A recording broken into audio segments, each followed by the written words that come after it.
বলে থাকি, কি বলে থাকি, যে আমাদের পূর্বপুরুষরা ভারতবর্ষকে মুঘলদের হাতে, ব্রিটিশদের হাতে তুলে দিয়েছিল শাসন করার জন্য। আমাদের পূর্বপুরুষরা কাপুরুষ ছিল। কিন্তু এই মঞ্চে দাঁড়িয়ে বলতে চাই, আপনাদেরকে যে বলা হয়েছে এগুলো সব ভুল ইতিহাস পড়ানো হয়েছে।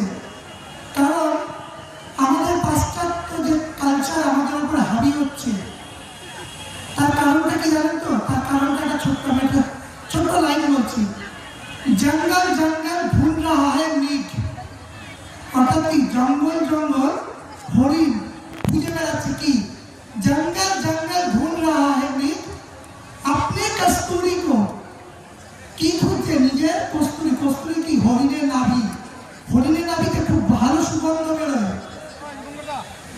সেই সুগন্ধ খুঁজে বেড়াচ্ছে। কোথায়? জঙ্গল জঙ্গল ভুল রাহা হ্যায় মিট আপনি কস্তুরি কো। কিতনা মুশকিল है तय करना आपने आपसे जुड़ी को। অর্থাৎ কি বলছে? নিজের থেকে নিজের দূরত্বটা তৈরি করতে হরিণের কি অবস্থা হচ্ছে, আমরাও ঠিক সেরকম। আমাদের কাছে এত কাছে, আমাদের এত সুন্দর একটা সংস্কৃতি, আমরা সেই সংস্কৃতিটাকে ছেড়ে দিয়ে আমরা পাশ্চাত্য সংস্কৃতির পিছনে ছুটছি শান্তির আশায়। কিন্তু আমাদের এই সংস্কৃতির মধ্যে লুকিয়ে রয়েছে আমাদের আসল শান্তি, কিন্তু আমরা সেই সংস্কৃতিকে ভুলতে বসেছি।